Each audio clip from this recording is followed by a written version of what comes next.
क्या प्रैक्टिकल था समझ लीजिए। एक सिंपली उन्होंने बना रखी थी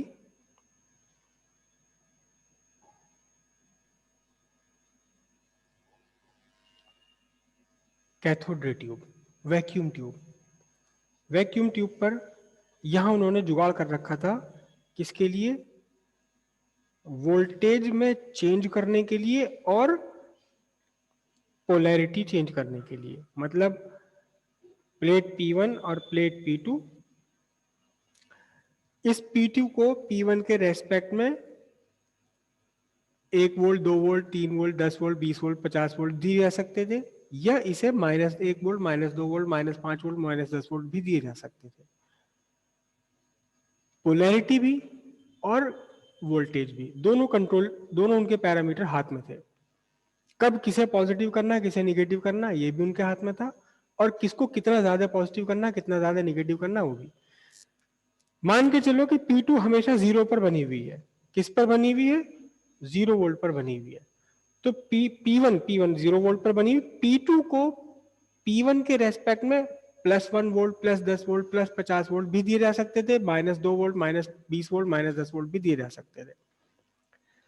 सामने इस प्लेट P1 के ठीक सामने लगा रखी थी क्वार्ट्ज की विंडो। क्वार्ट्ज की विंडो सिर्फ इसलिए लगाई थी क्योंकि क्वार्ट्ज में जो भी वेव वे अंदर भेजना चाहते हैं, क्वार्ट्ज उन्हें अपने अंदर से आराम से पास होने देता। कांच कुछ वेव्स को रोक लेता अपने अंदर, क्वार्ट्ज नहीं रोकता, वो अपने अंदर से हर तरह की वेव को पार जाने देता है। ठीक है। वोल्ट मीटर लगा रखा था, मिली एम्पीयर मीटर लगा रखा था। ऑब्जर्वेशन में क्या क्या चीजें थी, ऑब्जर्वेशन में उनका एक ऑब्जर्वेशन था वोल्टेज, दूसरा ऑब्जर्वेशन था क्या, करंट। दो ऑब्जर्वेशन उनके थे। कंट्रोल क्या था उनके हाथ में, कंट्रोल था लाइट, कौन सी लाइट इंसिडेंट करनी है, कितनी स्ट्रॉन्ग करनी है, दूसरा P2 का पोटेंशियल क्या रखना है, कितना नेगेटिव रखना, कितना पॉजिटिव रखना, ये दो कंट्रोल उनके हाथ में थे। और ऑब्जर्व क्या था कि इन दोनों में से किसी एक को चेंज करके दूसरे को चेंज करने से वोल्टेज पर क्या इफेक्ट पड़ रहा है और करंट पर क्या इफेक्ट पड़ रहा है। ठीक है। सबसे पहला उनका ऑब्जर्वेशन, बल्कि नहीं, इससे पहले मैं अलग तरीके से समझा रहा हूं इस बार, ये उनका प्रैक्टिकल था। ठीक है। प्रैक्टिकल में क्या उन्होंने ऑब्जर्व किया और क्यों वो ऑब्जर्वेशन हुआ, इसे हम बाद में समझेंगे। पहले पहले कल वाली या परसों वाली बात, क्यों, मैक्सवेल प्लैंक, प्लैंक ने ये कहा कि कोई भी आपका सोर्स ऑफ लाइट है, सोर्स ऑफ लाइट है, चाहे वो बल्ब है, मोमबत्ती है, कुछ भी है। अब तक मैक्सवेल से पहले तक ये कहा जाता था, ये माना जाता था कि लाइट एक वेव है, लाइट एक वेव है, और ये कहां से निकलती है, ये उस पार्टिकल से निकलती है जो पार्टिकल सोर्स बना हुआ है, चाहे वो आपका एलईडी है, सीएफएल है, मोमबत्ती है, दिवाली का दिया है, या सूरज है, कुछ भी है, उसमें से ये वेव निकलती हैं। ये वेव कौन सी होती है, इलेक्ट्रोमैग्नेटिक वेव्स होती है। इलेक्ट्रोमैग्नेटिक वेव्स क्या होती है, मावी जी पूछ रहे थे, अभी इसको भी डिस्कस करेंगे हम। ठीक है, हल्का सा आइडिया इसको भी दे देंगे। तो इलेक्ट्रोमैग्नेटिक वेव्स की फॉर्म में ये निकलती है, जिस इस वेव के साथ में क्या होती है, सिंपल सी बात है, एनर्जी होती है। जो साउंड मेरी आप तक पहुंच रही है वो एक्चुअल में एनर्जी पहुंच रही है। आपके साउंड आपके कान तक पहुंची, आपके कान के अंदर में साउंड गई, तो कान का जो पर्दा है उस पर्दे को इस साउंड ने हिलाया। हिलाया कैसे साउंड ने, क्योंकि इसमें एनर्जी थी ना, तभी तो हिलाया इसने। उसके हिलने से आपको साउंड सुनाई दे गई। आप एक गुब्बारा अपने मुंह के आगे, गुब्बारा फ्लावर अपने मुंह के आगे पकड़ लो, बोलो, देखो गुब्बारे में झंझनाहट आपको साफ महसूस होगी। कोई भी गुब्बारा फुला करके अपने हाथ में पकड़ लो ऐसे, और मुंह के सामने ला के उसे बोलो, तो आपको अपने आवाज की झंझनाहट उस गुब्बारे में साफ सुनाई पता लगेगा अपने हाथों से। तो वो एनर्जी है। तो ऐसे इन्होंने कहा भाई ये इलेक्ट्रोमैग्नेटिक वेव है, इसमें एनर्जी होती है, और ये एनर्जी जब हमारी आंख में पहुंचती तो हमारी आंख को ये स्टिमुलेट करती है एनर्जी, और वो स्टिमुलेट से ही हमारा ब्रेन देख लेता है। बस प्लैंक ने क्या बात कही, प्लैंक ने ये कहा कि भैया देखो, कोई भी एटम है वो लगातार तो अपने अंदर से एनर्जी निकाल नहीं सकता। एटम कब इलेक्ट्रॉन एनर्जी निकालेगा, जब इलेक्ट्रॉन को आप किसी उसके स्टेबल एनर्जी लेवल से unstable energy level, higher energy level पर पहुंचा दो। कैसे पहुंचा दो, इससे कोई मतलब नहीं। जब ये वापस अपनी जगह पर आएगा, वापस इसे आना ही पड़ता है, क्योंकि नीचे कोई ऑर्बिट, कोई शेल नीचे वाला खाली नहीं रह सकता, क्रिएट टेंशन क्रिएट हो जाती है इसे। तो वापस जब आता है तब अपने अंदर से वापस लौटते हुए ये अपने अंदर से एनर्जी निकालेगा। तो कब निकाला? जब वापस आया। अगली बार एनर्जी निकालने के लिए क्या करना पड़ेगा? फिर से ऊपर जाना पड़ेगा, हायर एनर्जी लेवल पे जाना पड़ेगा, तभी तो मतलब लगातार तो नहीं निकाल सकता। निकाल देगा एनर्जी, फिर किसी तरीके से आप इसकी पंपिंग वर्ड कहलाता है। पहले इसकी पंपिंग करो, फिर एनर्जी निकालेगा, फिर पंप करो इसको, फिर एनर्जी निकालेगा, फिर एनर्जाइज करो, फिर एनर्जी। तो बस उन्होंने ये कहा प्लैंक ने क्या कहा? प्लैंक ने ये कहा कि किसी भी सोर्स से जो एनर्जी है वो रुक रुक कर निकलती है, वो रुक रुक कर निकलती है। मतलब प्लैंक ने कोई नई बात नहीं बताई, प्लैंक ने तो सिर्फ अपना दिमाग लगाया इस बात को समझने में कि एनर्जी का एमिशन होता है कैसे। बोर ने कहा कि भैया एनर्जी का एमिशन ऐसे होता है, प्लैंक को समझ आ गई बात थी, ठीक है। तो इसका मतलब क्या हुआ? कंटिन्यूअस तो होना नहीं, रुक रुक कर होना है। लेकिन है तो ये वेव, है तो इसमें एनर्जी। तो उन्होंने प्लैंक ने क्या कहा कि एनर्जी का जो एमिशन है वो एक पैकेट के फॉर्म में होता है। एक पैकेट एनर्जी का, एक पैकेट एनर्जी का, एक पैकेट एनर्जी का, एक पैकेट एनर्जी का, एनर्जी के पैकेट की फॉर्म में है। और इस पैकेट का नाम क्या रख दिया उन्होंने? फोटोन रख दिया इसका नाम। ठीक है। एनर्जी का एमिशन कंटिन्यूअस वेव की फॉर्म में ना होकर के रुक रुक कर फोटोन्स की फॉर्म में होता है। और फोटोन क्या? फोटोन है, एनर्जी है in the form of wave. ठीक है। अब इस वेव थ्योरी पर बहुत सारी चीजें एक्सप्लेन नहीं हो पा रही थी फोटो इलेक्ट्रिक इफेक्ट में। फोटो इलेक्ट्रिक इफेक्ट ऑब्जर्व होने से पहले तक सिर्फ यही कंसेप्ट था कि वेव है। प्लैंक ने उसमें बात जोड़ दी कि कंटिन्यूअस नहीं है, सबने बात मान ली उनकी, हाँ जी ठीक है कंटिन्यूअस नहीं है, बात सबको समझ आ गई। लेकिन इस वेव नेचर पर बहुत सारी चीजें, बहुत सारे ऑब्जर्वेशंस एक्सप्लेन नहीं हो पा रहे थे। आइंस्टीन ने क्या कहा?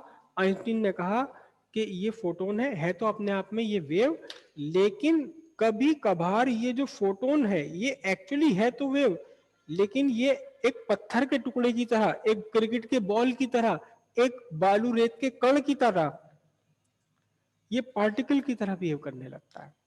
अब ये कहां वेव की तरह बिहेव करेगा, कहां पार्टिकल के बिहेव करेगा? फोटोन कहता है जी मेरी मर्जी, जहां मेरी मर्जी होगी मैं वेव की तरह काम करने लगूंगा, जहां मेरी मर्जी होगी मैं पार्टिकल की तरह काम करने लगूंगा। तुम डिसाइड नहीं करोगे। कोई इंसान ऐसा नहीं है जो मुझे पार्टिकल बनने से रोक सके, कोई ऐसा नहीं है जो मुझे वेव बनने से रोक सके। जहां मुझे वेव बनना होगा मैं वेव बन जाऊंगा, जहां मुझे पार्टिकल बनना होगा मैं पार्टिकल बन जाऊंगा,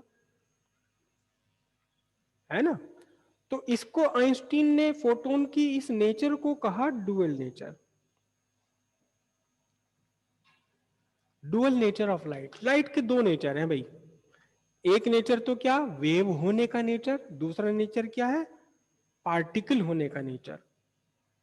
कभी ये वेव की तरह काम करने लगता है, कभी पार्टिकल की तरह। वेव की तरह काम कहां काम पड़ता है करता है? हम पढ़ेंगे एक फिनोमिनन, इंटरफेरेंस। इंटरफेरेंस में ये वेव की तरह काम करता है। तो फोटो इलेक्ट्रिक इफेक्ट में ये पार्टिकल की तरह काम कर जाता है। इसकी मर्जी भाई, फोटो इलेक्ट्रिक इफेक्ट में मैं तो पार्टिकल की तरह काम करूंगा, रोक लो तुम, कर लो क्या करो मेरा, मैं तो पार्टिकल की तरह काम करूंगा। यहाँ जो नेचर में हो रहा है उसे हम केवल सीख सकते हैं, समझ सकते हैं, बदल नहीं सकते हम कभी भी।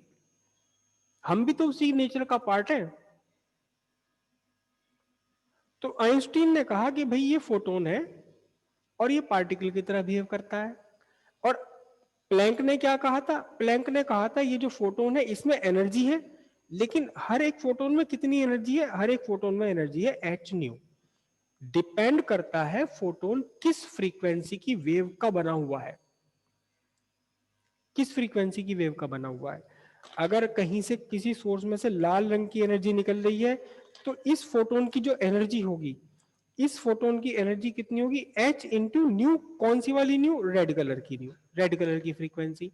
अगर कहीं किसी सोर्स में से वेव निकल रही है, फोटोन निकल रहा है ब्लू कलर का, तो इसकी एनर्जी कितनी होगी? H new. लेकिन न्यू कौन सी वाली लेनी पड़ेगी? हाँ, ब्लू कलर की जो फ्रीक्वेंसी है वो। अब ये फ्रीक्वेंसी का फर्क पता है आप सबको क्या होता है? फ्रीक्वेंसी का फर्क क्या होता है? मेरी आवाज की एक पर्टिकुलर फ्रीक्वेंसी है।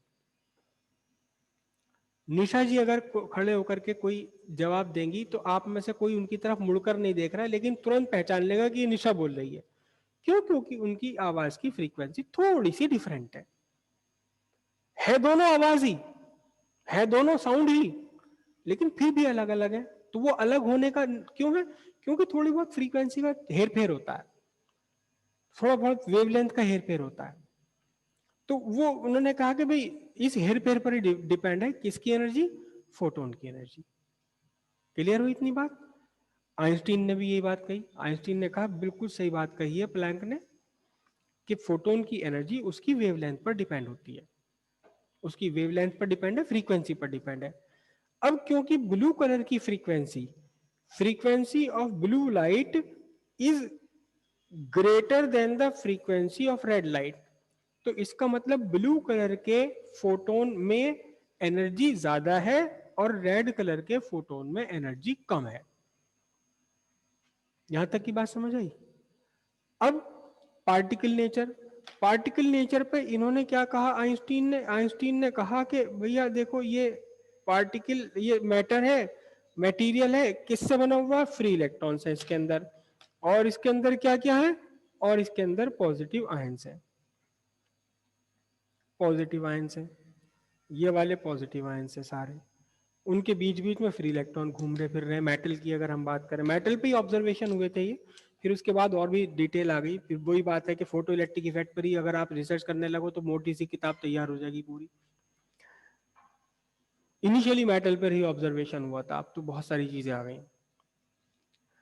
तो उन्होंने कहा कि ये इलेक्ट्रॉन है, घूम रहा फिर रहा है, इसके अंदर एनर्जी है, काइनेटिक एनर्जी है, लेकिन अगर ये बदमाश इलेक्ट्रॉन यहां से निकलना चाहे मेटल की सरफेस से, तो इसके पीछे जो ये इसके खड़े हुए माता पिता भाई बहन, ये ओए कहां जा रहा, नहीं रहे, निकलने नहीं देंगे। लेकिन अगर कोई इसे बाहर से चढ़ा दे, भाई चल तू डरा है, चल यहां से निकल, मतलब कोई कहीं से कोई एनर्जी दे दे इसे, इतनी एनर्जी दे दे जिस एनर्जी से ये अपने पीछे वाले पॉजिटिव आयन का अट्रैक्शन तोड़ दे, तोड़ सके, मतलब इतना चढ़ा दे इसे कि माँ मम्मी पापा कह रहे हैं बेटा तू क्या कर रहा है, ठीक नहीं है, आज मैं तो करूंगा। तो इतनी एनर्जी अगर कोई दे दे इसे तो निकल के बाहर चला जाएगा, मेटल को छोड़ के बाहर चला जाएगा, क्या कर देगा? एस्केप हो जाएगा यहां से। लेकिन एस्केप के लिए इसे कुछ एनर्जी चाहिए, जितनी कम से कम एनर्जी चाहिए, जितनी कम से कम एनर्जी इसे चाहिए, उस एनर्जी को इन्होंने कहा वर्क फंक्शन। क्या कहा इन्होंने? इन्होंने, आइंस्टीन ने कहा वर्क फंक्शन। समझ आई इतनी बात? अगर इसे वर्क फंक्शन के बराबर एनर्जी मिल जाए तो ये सरफेस को छोड़कर एस्केप कर जाएगा, बाहर निकल जाएगा। अगर इसे वर्क फंक्शन के बराबर एनर्जी नहीं मिली तो नहीं निकल पाएगा। मतलब किसी ने इसे चढ़ाया अपने माँ बाप के, अपने पेरेंट्स के खिलाफ, अपने घर वालों के खिलाफ, लेकिन ये उसके चढ़ाए हुए नहीं आ रहा। चढ़ाने वाला जो है इसे सिखाने वाला, गलत सीख देने वाला जो है थोड़ा सा, इसने कहा भाई चल तू क्यों नहीं छोड़ के चले जाता, तू मुझसे तो कह रहा है अपने घर को छोड़ के चले जा, तू क्यों नहीं चले जाता? मैं तो नहीं जा रहा। मतलब उसमें एनर्जी नहीं थी। एक दूसरा आ गया चढ़ाने वाला, चल तू भी चल मैं भी चल रहा हूँ, दोनों नहीं, बम्बई चल रहे वहां पे अपना हीरो बनेंगे, हीरो बन का हमें वहां से, और चल चल निकल लिए दोनों। मतलब इसका निकलना, एस्केप होना या ना होना डिपेंड करता है इसे कितनी एनर्जी मिल रही है। ठीक है। अच्छा, फिर फोटोन पे वापस बात आई। उन्होंने कहा जो फोटोन एक पार्टिकल की तरह बिहेव कर रहा है। देखो वेव में और पार्टिकल में क्या डिफरेंस है, वेव में और पार्टिकल में क्या डिफरेंस है यहां, कि वेव तो क्या है, वेव तो इसका एक ऐसा घटिया वाला दोस्त है जो रोजाना इसे चढ़ा रहा है, रोजाना इसको एनर्जी दे रहा है, रोजाना एनर्जी दे रहा थोड़ी थोड़ी सी, अबे चल अबे चल अबे चल अबे चल। लेकिन जितनी एनर्जी देता है फिर इसके माँ बाप कहते हैं बेटा तू गलत कर रहा है, ऐसे क्यों घर छोड़ के जाया कर रहे हैं, देख फलाना छोड़ के गया था वो, फिर उसे वापस आया नहीं आया। तो वो उसकी एनर्जी वहीं खत्म हो रही, डेसिपेट हो रही है किसी दूसरी चीज से। अब ये रोजाना एनर्जी देता रहे देता रहे देता रहे देता रहे, तो ये हो गया वेव। फिर एक आया एक दिन, कोई आया उसने तकड़े से कान भर दिया, मैं अभी चल रहे बस यहाँ से, अभी चल, कितने पैसे तेरी जेब में, वो कुछ नहीं, उज्जर जी के लिए कहा घर से 5,000 रुपए लेकर अभी चल रहे दोनों यहाँ से। इसने एकदम से एनर्जी भर दी इसके अंदर, निकल के बाहर। ये फोटोन है। जब फोटोन इलेक्ट्रॉन के साथ इंटरेक्ट करता है तो सारी एनर्जी, फोटोन अपनी सारी एनर्जी एक ही इलेक्ट्रॉन पर रख देता है, अपनी सारी एनर्जी फोटोन एक ही इलेक्ट्रॉन के ऊपर उलट देता है। अगर हाँ उस एनर्जी की वैल्यू कम है इस इलेक्ट्रॉन को बाहर निकलने के लिए, तो अब ये फोटोन अपनी सारी ताकत लगा के भी कुछ नहीं कर सकता। लेकिन अगर इस फोटोन में इतनी एनर्जी है जितनी एनर्जी चाहिए इलेक्ट्रॉन को एस्केप करने के लिए, तो ये एस्केप कर जाएगा यहां से। बात समझ आई? वेव में और फोटोन में क्या डिफरेंस है यहां इस जगह पर। वेव दे रही है कंटिन्यूअसली एनर्जी, तो जब इसे कंटिन्यूअसली एनर्जी मिल रही है तो एक दिन तो किसी ना किसी दिन इसके, एक दिन तो बहक जाएगा ये, है ना। बाकी सारे साइंटिस्ट कह रहे थे कि जी इलेक्ट्रॉन को कंटिन्यूअस एनर्जी मिल रही है, भले ही वो रेड कलर की मिल रही है, हल्की एनर्जी मिल रही है, लेकिन कभी तो बहकेगा, कभी तो बहकाए में आना चाहिए इसे।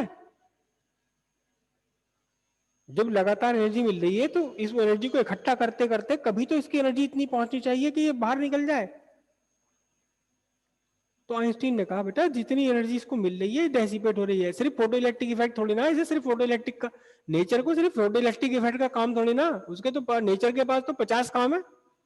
आपने इलेक्ट्रॉन को एनर्जी दी, जरूरी थोड़ी ना कि वो एनर्जी फोटो इलेक्ट्रिक इफेक्ट में यूज होगी, और 50 फिनोमेनन यहाँ चल रहे हैं उनमें डेसिपेट हो गई।